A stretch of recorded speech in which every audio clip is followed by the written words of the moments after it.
반갑습니다. 신혜철입니다. 저는 그 대외제 관련해서 기본적으로 중립적 입장에 있었던 사람입니다. 그런데 우리 위원회에서 반대 입장으로 좀 논찬해달라고 이렇게 부탁을 받았습니다. 저는 중립의 입장에 있는 사람이라서 난 반대 입장으로 얘기할 게 별로 없습니다. 이렇게 말씀드렸더니 지금 반대 입장에서 논찬자가 없으니 목사님을 좀 준비해 주시라. 그래서 사양하는 것을 반대자 입장이라고 생각해보자.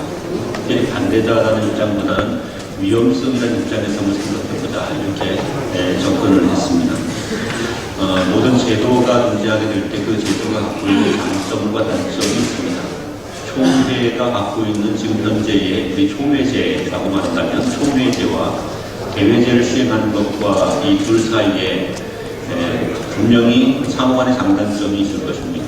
총회가 갖고 있는 강력한 집중력이 있는 반면에 대회가 갖고 있는 중권적으로 이것이 잘 정리되는 그런 측면들도 분명히 있을 것 같습니다. 저는 지금까지 총회를 섬기면서 제도에 관한 것들을 많이 연구해왔고 또 필요한 제도들이 잘 갖춰져야 된다고 늘 생각해 왔습니다만 제도에 대한 준비를 하면서 그 제도를 시행해가는 과정에서 언제나 느끼는 것이 그 제도가 문제냐 사람이 문제냐 하는 것이었습니다. 아무리 제도가 좋아도 사람이 그 제도를 잘 시행하고 적합하게 시행해가지 못하면 그 제도는 아무런 의미가 없는 것이고 제도가 아무리 나빠도 그 제도를 시행해가는 사람이 그것을 적절하게 잘 시행해가면 오히려 그것을 통한 장점을 잘 살려낼 수 있다. 그런 생각을 해봅니다.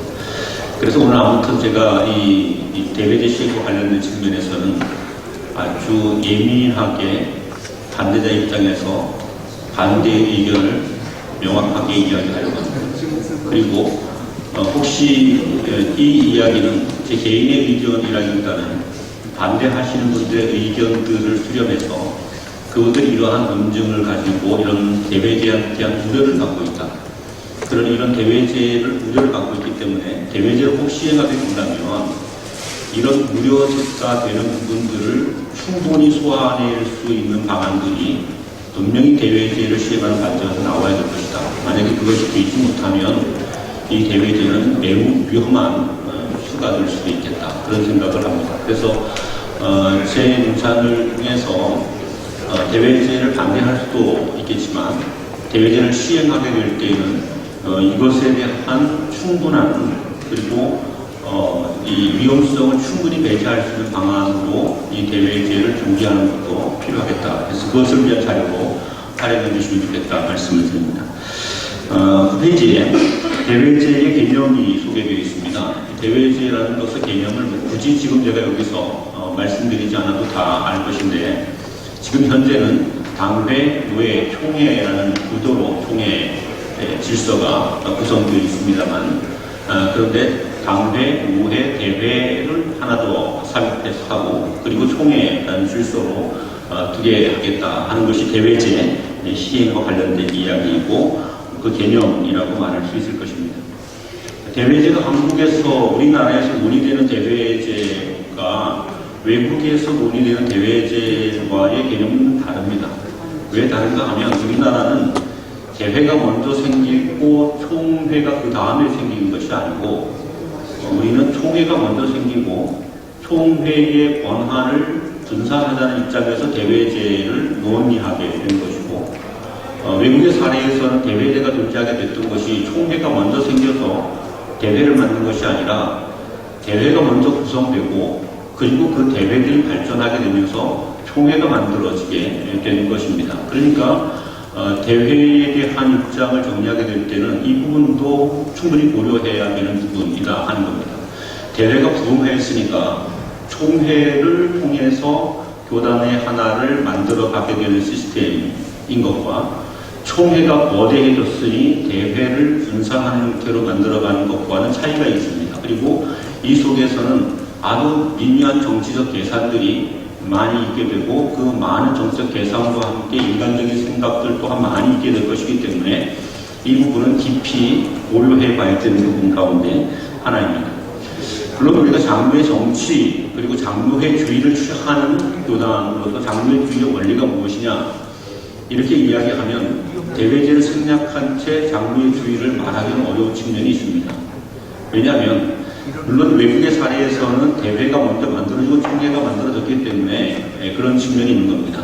장로의 주의 그러면 대회가 반드시 있는 형태로 구성되어 있었습니다. 그 이유는 대회가 만들어지고 총회가 만들어진 시스템이었기 때문에 그렇습니다. 그런데 우리 한국 사회에서 우리 교단이 지금 총회가 먼저 만들어져서 총회가 잘 갖추어져 있는 형태 속에서 대회제를 시행하는 것이 장로의 주의라는 그 정치 원리에 꼭 부합한 것이냐, 꼭 그렇게 해야만 장로의 정치에 꼭 부합하게 되느냐, 이 부분은 논리적으로 조금 설명이 어려운 부분이 있다 이렇게 말씀을 드릴 수 있겠습니다. 12페이지입니다. 제가 그 글을 많이 적어놨기 때문에 페이지를 빨리빨리 넘겨가면서 보여줄 것 같습니다. 그러면 우리나라에서의 대회제에 관련된 교단의 역사는 어떻게 되는가? 몇 차례에 걸쳐서 대회제에 대한 건의와 주장들이 몇 단계로 진행되었던 것이 있습니다. 1922년 총회 때부터 사실은 대회제를 시행하자는 논의들이 있어 왔다는 것입니다. 그 무렵에는 대회제 논의를 주장하게 될 때에 그 논의가 묵살되긴 했지만 여기에는 정치적 계산이 포함되어 있었다는 것이 이것이 대회제의 역사가 우리에게 보여주는 이입니다. 1922년 무렵에 대회제를 주장하게 됐던 그 대회제 주장의 근거가 무엇 때문에 그런가 하면 교단이 정치적으로 그 황해도와 평안도 지역으로 정치적으로 집중되어 있는 현상들이 나타났습니다.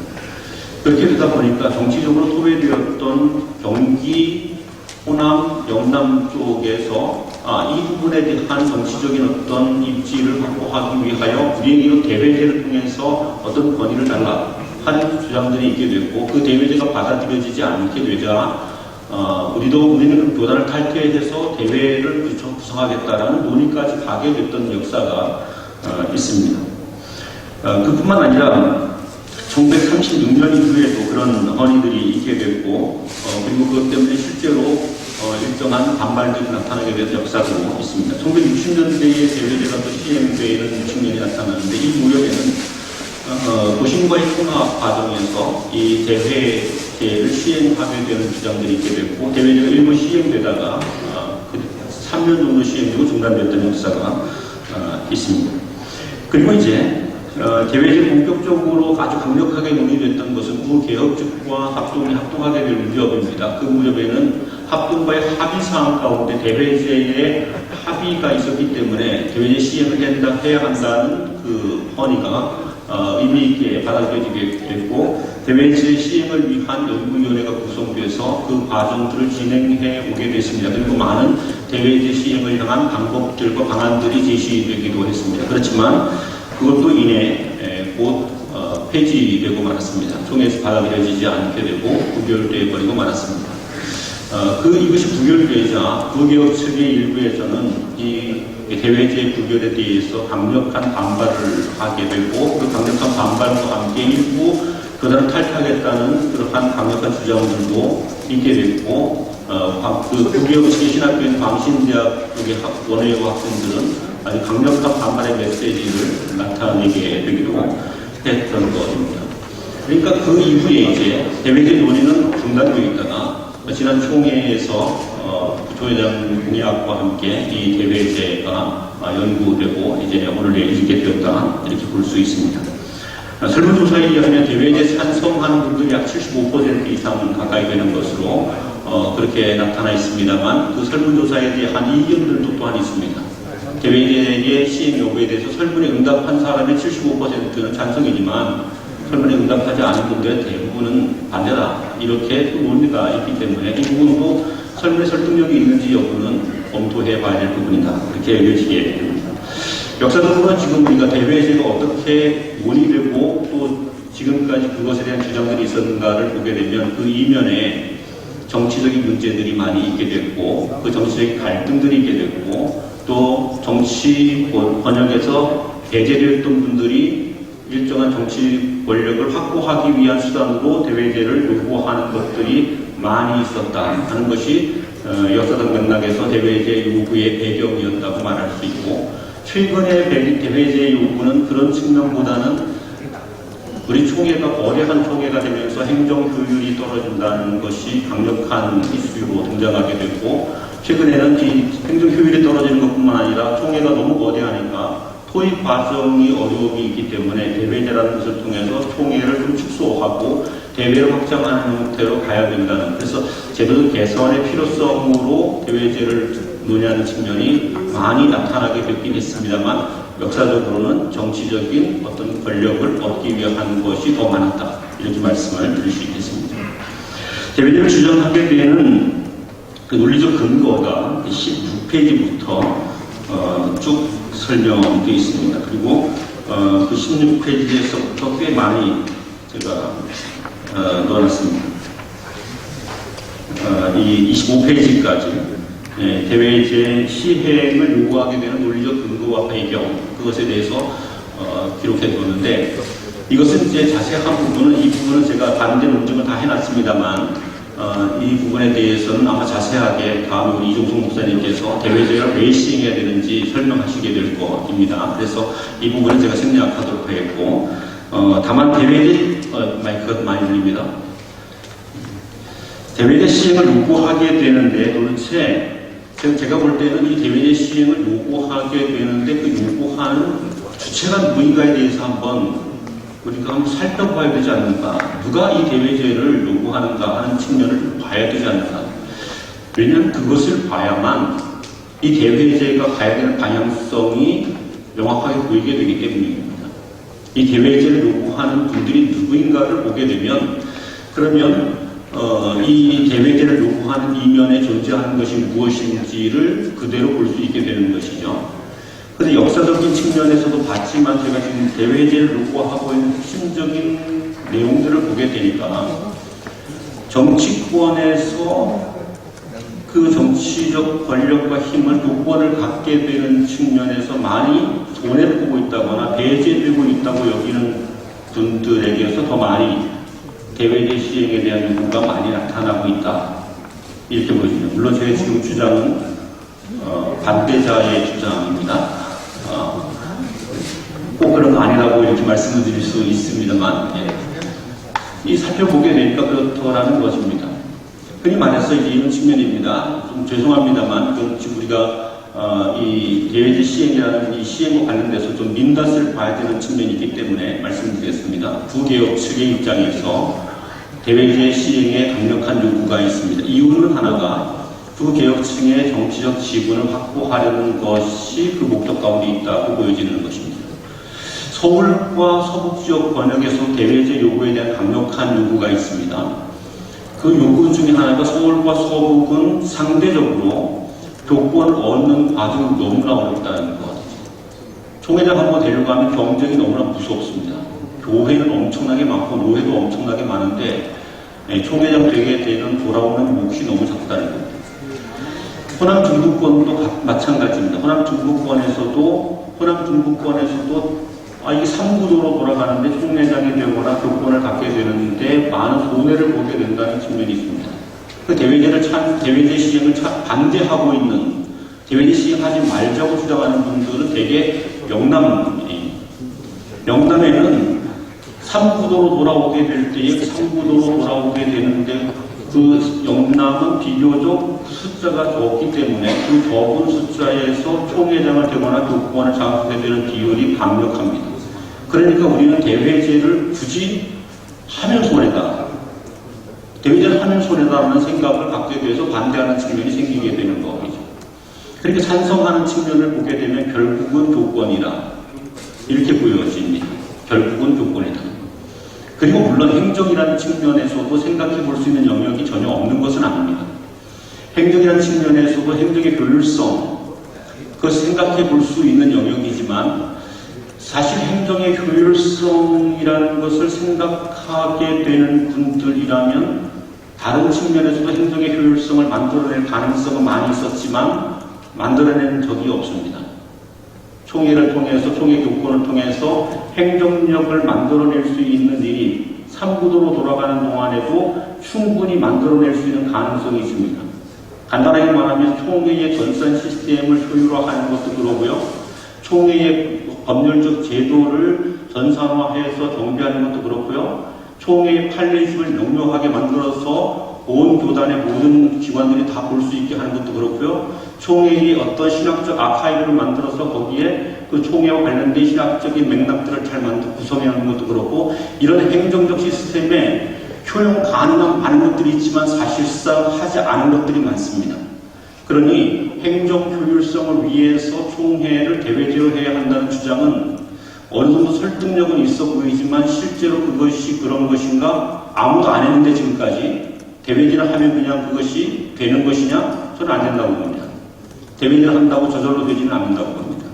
그래서 이 핵심적인 주체를 보게 될 때 대외제는 결국 정치적 교권의 욕망에 의해서 흘러가게 될 가능성이 많고, 그렇게 되면 대외제는 또 다른 혼란을 초래하는 것이 아니겠는가 하는 위험을 보게 되었다 말씀드리겠습니다.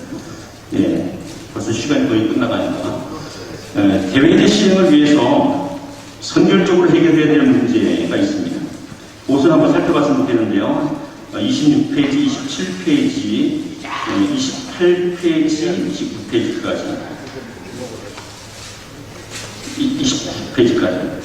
대외제 시행을 하려면 먼저 선결적으로 해결해야 되는 문제가 있습니다. 헌법이 지금 대외제를 규정하고 있습니다.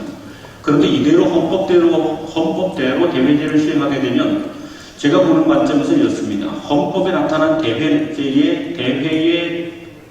그 직능과 총회의 직능과 일치합니다. 물론 총회의 직무 가운데 대회와 좀 다른 부분이 기록되어 있습니다만 총회의 직무와 대회의 직무가 현재 헌법대로 하게 되면 일치하고 있습니다. 많은 부분을 일치합니다. 거의 대부분 일치합니다. 왜냐하면 우리가 대외제를 시행하지 않기 때문에 헌법에 대회에서 해야 되는 기능들을 전부 총회로 이전해 놨습니다. 그래서 대외제가 법률적으로는 존재하고 있지만, 대회가 헌법상으로 대회가 어떤 기능을 갖고 있도록 존재되어 있지만 제도적으로 이것을 시행하고 있지 않기 때문에 총회의 직무에 대회의 직무를 다 집어넣어놨습니다. 그렇게 되면 결국은 이 헌법대로 대외제를 시행한다고 말하면 총회와 대회가 두 개가 양립되어 있는 형태가 되고, 똑같은 형태의 총회와 똑같은 직무를 가진 대회가 더 늘어나게 되는 것이 됩니다. 만약에 대회를 5개 대회로 만든다 그러면 총회가 하나 존재하고 대회가 5개 있어서 결국은 6개의 총회가 만들어지는 격과 비슷한 일이 됩니다. 그래서 헌법 문제를 선결적으로 적절하게 해결해 주지 않으면 대외제를 시행하는데 큰 문제가 있다, 이렇게 보여집니다. 두 번째로 보아야 될 것은 신학교의 문제입니다. 대외제를 시행하게 될 때 신학교는 어떻게 할 것인지에 대한 것을 구체적으로, 제도적으로 이것을 뒷받침하지 않으면 결국 신학교의 문제는 이 대외 간의 싸움이 되고 분쟁이 될 것이고, 또 통일학 차원에서 큰 문제가 될 것입니다. 그리고 총신과 다른 총회 인준신학대학원들, 그 인준신학대학원들 간의 갈등 또한 어떻게 해결할 수 있는 방안이 없게 됩니다. 그래서 이 문제로 적절한 제도적 대안을 마련하지 않고서는 대외제 시행은 위험하다 말씀을 드립니다. 세 번째로 총회 재산권의 문제입니다. 현재 총회 재산권은 총회의 유지재단에 총회 재산권이 들어가 있습니다. 그리고 총회 응급재단도 응급재산이 거기에 다 들어가 있습니다. 이 총회에 속하여 이것이 존재하고 있고 총회의 컨트롤을 받고 있게 되는데, 대외제가 시행됐을 때의 이런 총회의 재산 문제는 이것을 대외로 분산해 줘야 되는 것인지, 이것을 총회가 그대로 갖고 있어야 되는 것인지의 문제도 있습니다. 또 대외제를 하게 될 때 우리 교단 안에 어떤 교회들은 자기 교회의 재산권을 총회 유지재단에 등록해 놓고 있는 교회들도 있습니다. 대회제를 하게 될 때 총회 유지재단에 등록되어 있어야 되는지, 아니면 대회에 별도로 등록해야 되는지의 문제도 있습니다. 이런 복잡한 문제들이 함께 존재합니다. 응급재단과 관련돼서는 지금 우리 교단에서 응급과 관련된 부분에 많은 강력한 우리 총회 임원회와 총회 지도부에서의 결단으로 그래도 응급기금들이 조금씩 이제 모여가기 시작하고 있습니다. 이것도 강력한 총회에 강력한 힘을 가지고 추진해가기 때문에 제가 볼 때 마지못해 끌려가는 것이죠. 마지못해 끌려가는 것입니다. 지교회나 지교회 목사님들 입장에서는 반발이 많습니다. 왜냐하면 지난번에 우리는 응급재단이 엄청난 손해에 하여서 응급재단에 대한 불신임이 마음속에 깊습니다. 게다가 지금 그 통합측 총회의 응급재단이 엄청 잘 운영되고 있다고 부러워하고 있었는데 거기서도 이미 300억의 재산적 문제가 발생했다는 것이 지금 보도되고 있는 실정에서 총회가 대외제로 바꾸게 된다면 이 재산권 문제와 관련된 부분은 어떻게 처리할 것인가에 대한 고민이 생기지 않을 수가 없는 것입니다. 그리고 이것을 어떻게 확충해 갈 것이며 그리고 응급 문제를 어떻게 보완해 갈 것인지에 대한 제도적인 충분한 준비가 되어 있지 못하면 총회가 대외제를 운영하게 되는 순간부터 아마 우리는 엄청난 부도에 직면해야 되는 그런 문제가 생기게 될 수가 있지 않을까 하는 우려가 있습니다. 네 번째로는 무지역 노회입니다. 무지역 노회, 저는 지금 황해도에 속해 있기 때문에 이 부분은 제가 말하지 않는 것이 옳습니다만 그러나 무지역 노회 문제도 지금 생각을 잘 해봐야 되는 것입니다. 대외제를 시행하게 됐을 때 무지역 노회는 어떻게 할 것입니까? 전국의 무지역 노회는 전국에 뻗쳐 있는데 전국에 있는 모든 지교회들은 각각의 그 노회들은 대외제를 통해서 지역 대회에 소속되어 봅니다. 그럼 무지역 노회, 지금 서북 지역에 대회를 별도로 둔다 그러면 서북 지역 대회를 별도로 두게 됐을 때에 전국을 상대로 한 대회가 되니까 우리 교단이 이렇게 되는 겁니다. 다른 쪽에는 대회가 되지만 무지역 대회는 새로운 총회가 되는 것. 강력한 힘을 가진 새로운 총회가 되는 문제이고, 그리고 그 무지역 노회를 풀어헤쳐서 지역으로 보낸다고 그럴 때 그 무지역 대회에 들어가게 된 무지역 노회들이 그것을 잘 수용하게 되는지의 문제도 큰 고민입니다. 이 문제를 제도적으로 적절하게 해결하는 것이 선결되어야 한다는 말입니다. 이것이 선결되지 않으면 대외제 시행이 어렵다. 예, 벌써 마무리 시간입니다. 예, 그럼 이제 30페이지부터 결론 부분까지 아주 급하게 가보도록 하겠습니다. 대외제를 수행하게 되면, 지금 현 상태에서 대외제를 수행하게 되면 어려움이, 첫 번째는 교단의 정치화와 지역 패권주의의 위험성입니다. 교단 정치화가 줄어들 것이라고 보지만 아니요. 오히려 대외제를 통해 정치화가 가속화될 가능성이 높습니다. 지역 패권주의가 강화됩니다. 호남은 호남대로, 영남은 영남대로, 중부는 중부대로, 서울과 서북은 각각 강력한 대회를 만들려 할 겁니다. 대회가 부흥되고 대회가 더 강력한 대회가 되게 하려고 할 겁니다. 결국 그것은 지역 패권주의를 만들게 되고 교단의 엄청난 문제와 싸움을 가져오게 될 것입니다. 우리 대외적으로 비슷한 것이 감리교 감독제도인데, 감리교 감독제도가 우리가 많이 봤지만 총감독이 되기 위해서 엄청난 법정 수행까지 하면서 싸우는 걸 봤을 겁니다. 우리도 그 꼴을 보지 않는다는 보장이 없습니다. 거기다 하나 더 나가서 대회가 대회 내에서의 갈등도 심화될 것이라는 겁니다. 이유는 무엇인가 하면 지금 우리가 잘 보는 노예 간의 조그만 조건 때문에 노예 하나를 간신히 또 쪼개고 일을 하면서 끊임없이 우리 교단은 노예가 분화되고 있습니다. 대회는 더 그런 일이 많을 것이라는 겁니다. 현재 헌법상으로는 3개의 노예만 존재하면 대회 하나를 구성할 수 있습니다. 그런데 3개의 노예가 모여서 우리 깨고 대회하자 이러면 방법이 없습니다. 이 분쟁을. 그럼 이 분쟁이 극화될 것이라는 것입니다. 친합적 정체성이 혼란입니다. 대회가 존재하게 되면 분명히 대회는 강도사 고시에 대한 권한을 가져가려고 할 것이고, 그리고 그 대회 신학교를 가지고 그 대회 신학교에서 신학교 졸업생들을 강도사 고시하여 목사되게 하려는 제도를 분명히 가져가려 할 것입니다.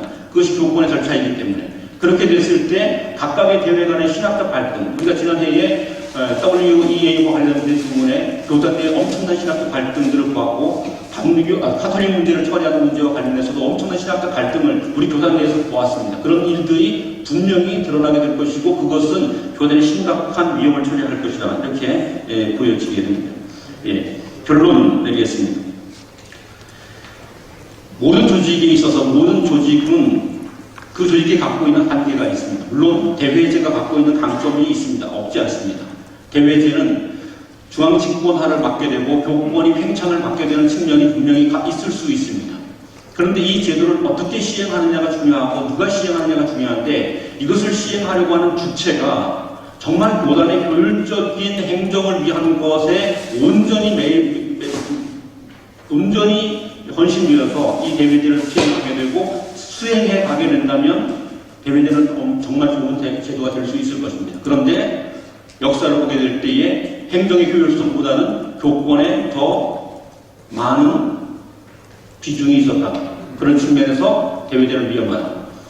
오히려 대회제에 대한 대안을 내자면 이 대회제를 시행하기보다 총회의 행정 효율화를 위한 다양한 방법들을 지금부터 구상해내는 것이 더 중요한 것이 아니겠는가. 그리고 지금의 노회들이 끊임없이 분화되는 것을 막고 노회 규모를 큰 노회 규모가 될 수 있도록 지금의 노회가 한 3개, 4개 정도의 사이즈가 되어야 하나의 노회가 될 수 있도록 해서 거대 노회, 확대 노회 형태의 노회를 더 구축하고 총회의 총대 숫자를 줄이는 형태로 가는 것이 더 바람직하지 않는가. 그렇게 됐을 때 행정효율성을 키워갈 수 있지 않는가 하는 방안을 제시해 봅니다.